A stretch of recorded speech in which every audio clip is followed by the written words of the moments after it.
Ang problema, walang jurisdiction.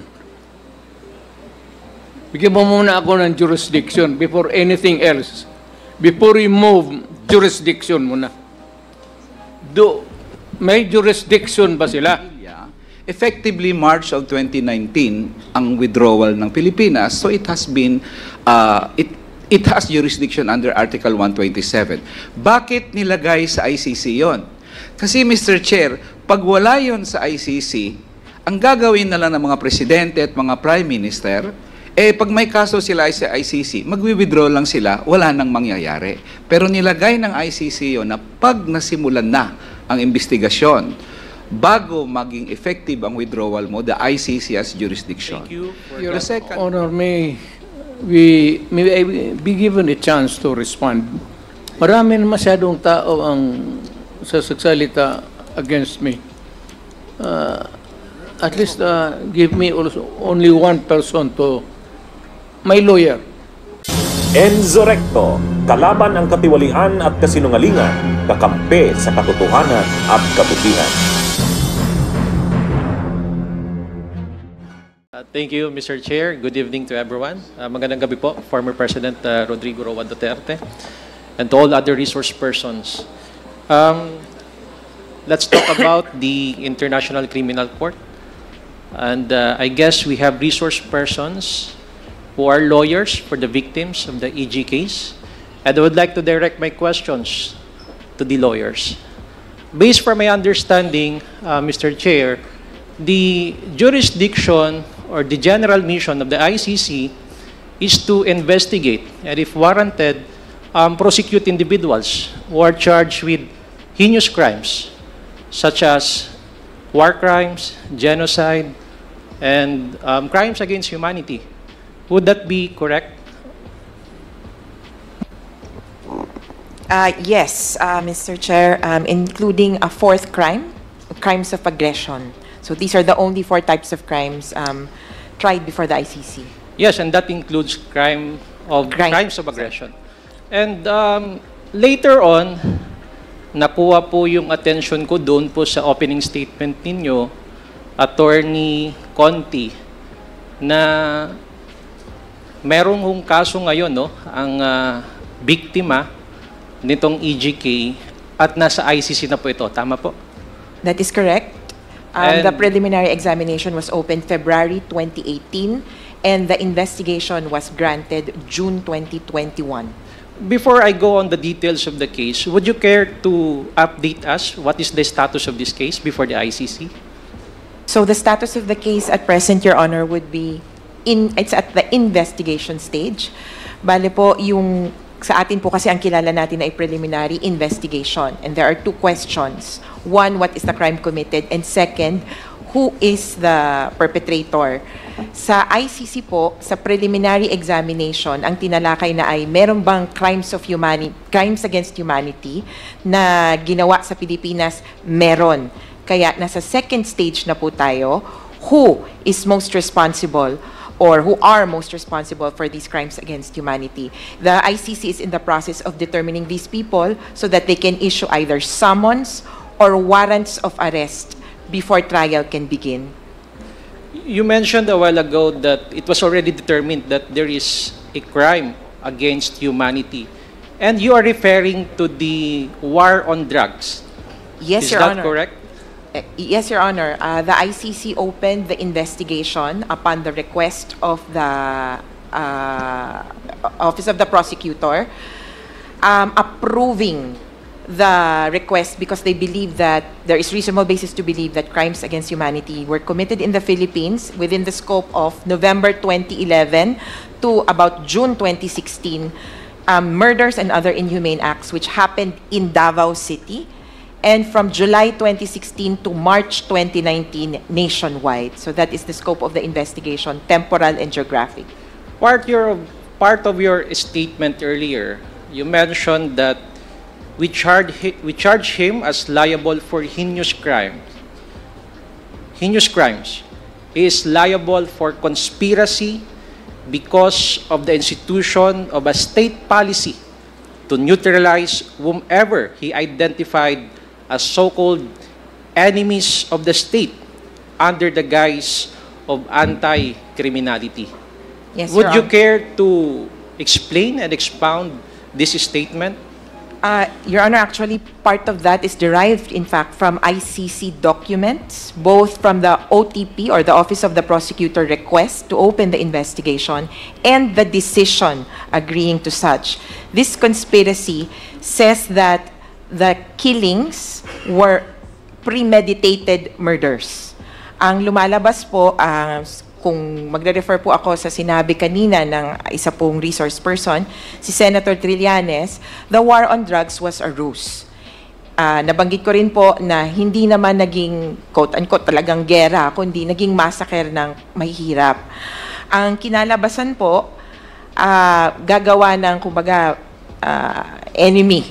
Ang kalaban daw ay droga, at under that, mag-ooperasyon. Sa ilalim ng mga operasyon, nagkaroon po ng planting of evidence, fabrication of evidence, para mabuo yung itsura na parang may nangyayari sa war on drugs. Pero po sa totoo, ito po ay mga patayan na talagang isinagawa para lang iswak doon sa operations.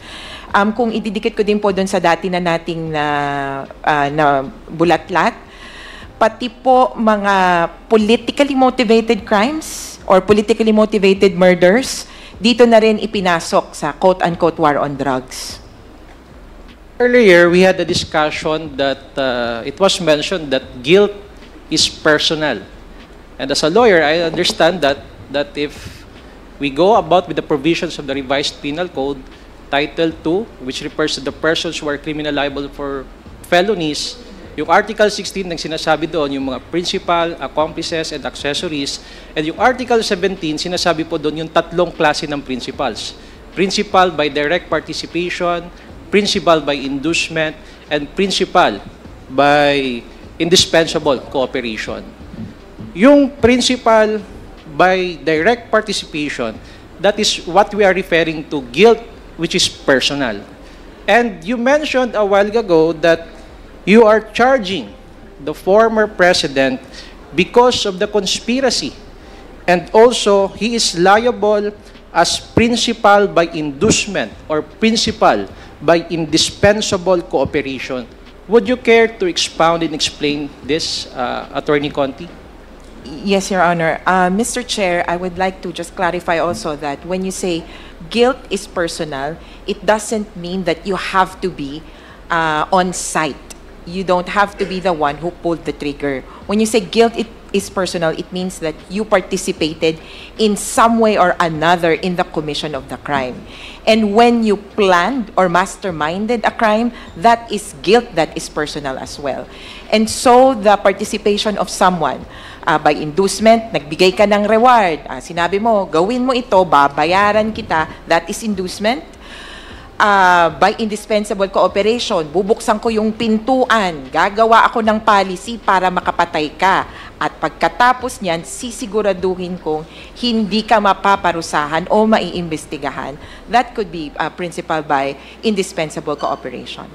And a while ago, again, going back to the issue or topic of conspiracy, basically conspiracy means the act of one is the act of all.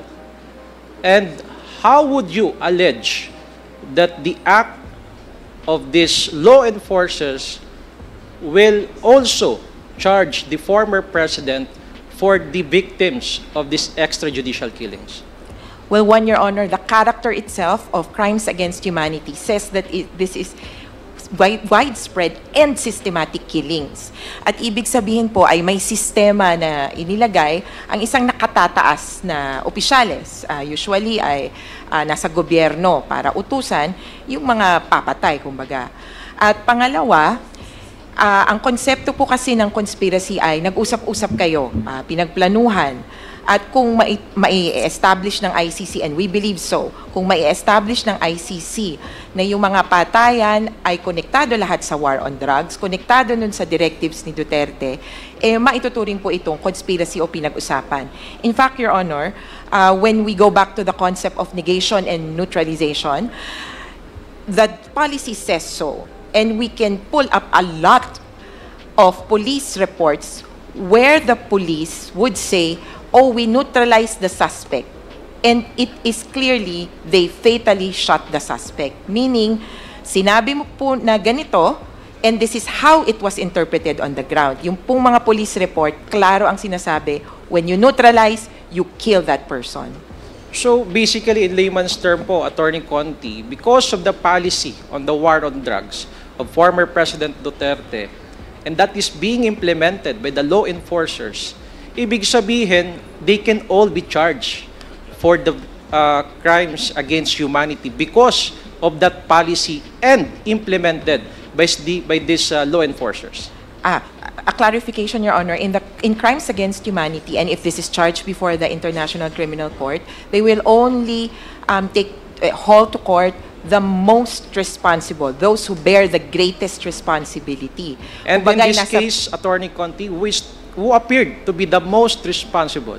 Clearly, the most responsible for crimes against humanity in the Philippines, in the acts of murder and other inhumane acts, would be none other than President Rodrigo Roa Duterte. That would include some other lower officials, perhaps Senator Bato de la Rosa, who also served as the chief of police during that time. Are you familiar of the Senate inquiry that was conducted a week ago? Yes, was it a week ago? I think so. This is the Senate inquiry also on they call it the Philippine War on Illegal Drugs. And later on, and I'm sorry, and a while ago, we also heard the former president reiterated his statement in which he said that I take full legal responsibility on the policy and the implementation of the war on drugs. Would that be correct? Yes, Your Honor. I also heard him say that he would also like to bear the responsibility for the consequences, legal and illegal. With that statement, matutulungan po ba kayo at yung mga biktima o pamilya ng biktima nitong EGK doon sa kaso sa ICC? To some extent, Your Honor, yes. Mr. Chair, the admissions before the legislative bodies in the Philippines could serve well in the investigation where they are determining who is most responsible. Ito na nga po, ang tanong nila, sinong may kasalanan, may umaamin. But moving forward into trial, there would be some sort of processes before these statements could be taken as evidence, but it's just a matter of procedure. Pwede pong gamitin ng mga sinabi ni Duterte dito at sa Senado sa pagbubukas po ng trial sa ICC at sa kahit na ano pa man pong korte. I've seen one of your interviews in the television, and yet you are hopeful that before the 2024 ends, a warrant of arrest will be issued by the International Criminal Court. Inaasahan niyo po ba talaga na lumabas bago matapos ang taon ngayon? Well, yes, Your Honor. But of course, there are processes with the ICC that are out of our control. Mr. Chair, I just would like to share and inform everyone that earlier today, the Executive Secretary, former Chief Justice Lucas Bersamin, stated that if the former president desires to surrender himself to the jurisdiction of the ICC, the government will neither object to it nor move to block the fulfillment of his desire. Can we ask the reaction or the comment of the lawyers of the victims? It would be nice to do that, sir, but they do not have any I think, Mr. Chair, if there's a Tandaan mo yan. question with regards to the ICC, the interpretation of the statement of the Executive Secretary is that if the ICC will issue a warrant of arrest and the Interpol is going to execute the warrant of arrest, the Philippine government, the Marcos administration, will not object to it and will allow the serving of the search warrant against President Duterte or whoever is the subject of such search warrant, Mr. Chair. Yes, I fully agree, Attorney Colmenares. And in fact, that is what is stated in the second paragraph of the statement issued by the Executive Secretary, which I quote, but if the ICC refers the process to Interpol, which may then transmit a red notice to the Philippine authorities, the government will feel obliged to consider the red notice as a request to be honored, in which case the domestic law enforcement agencies shall be bound to accord full cooperation to Interpol pursuant to established protocols. So before I would elicit your comment or reaction, Mr. Chair, I would like to ask the comment of our former President Duterte about this issuance of the Executive Secretary. I'm happy with the narration of whatever says there is. Ang problema, walang jurisdiction. Bigyan mo muna ako ng jurisdiction before anything else. Before you move, jurisdiction muna. May jurisdiction ba sila? Okay, Mr. Chair, I would like to ask the lawyers from Yes. the NUPL, or probably Attorney Jokno can also explain. Thank you, Mr. Chair. The ICC has jurisdiction. When we signed the Rome Statute, it was stated there, Article 127, that the ICC continues to have jurisdiction even if a country has withdrawn, if the proceedings have been instituted before the effectivity of the withdrawal.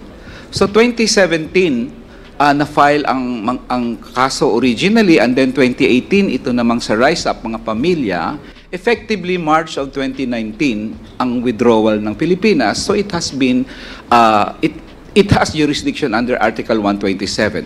Bakit nilagay sa ICC yon? Kasi Mr. Chair, pag wala yon sa ICC, ang gagawin na lang ng mga presidente at mga prime minister, pag may kaso sila sa ICC, magwi-withdraw lang sila, wala nang mangyayari. Pero nilagay ng ICC yun na pag nasimulan na ang investigasyon, bago maging effective ang withdrawal mo, the ICC has jurisdiction. The second point, Mr. Chair, is this. Doon sa ICC, mayroong complementarity clause. Ang nakalagay sa ICC complementarity clause is precisely this. If the person is being investigated or prosecuted sa bansa na kung saan siya, then ICC genuinely investigated or prosecuted, then the ICC will not admit the case. Inadmissible siya. Ngayon, ang tanong, may kaso ba o investigasyon o prosecution ang mga akusado sa ICC? Answer, no. So therefore, hindi magti-trigger ang complementarity. And of course, nabanggit kanina, Mr. Chair, may admission mismo si dating Presidente Duterte na ang mga korte natin dito ay ineffective, inefficient. Talagang magagamit po yan, Mr. Chair, sa ICC because the ICC also has a phrase na pag sinabi niya, kahit pa kinasuhan ka sa Pilipinas, pero ito ay inability or unwillingness, ibig sabihin, hindi makadeliver ng accountability, then the ICC continues to have jurisdiction.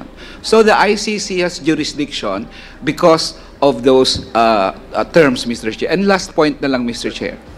Pag pumirma tayo ng kontrata, we subtract something from our sovereignty. When we signed the protocols with the Interpol, na pag may siniserve kayo dito na warrant of arrest, susundin namin yan.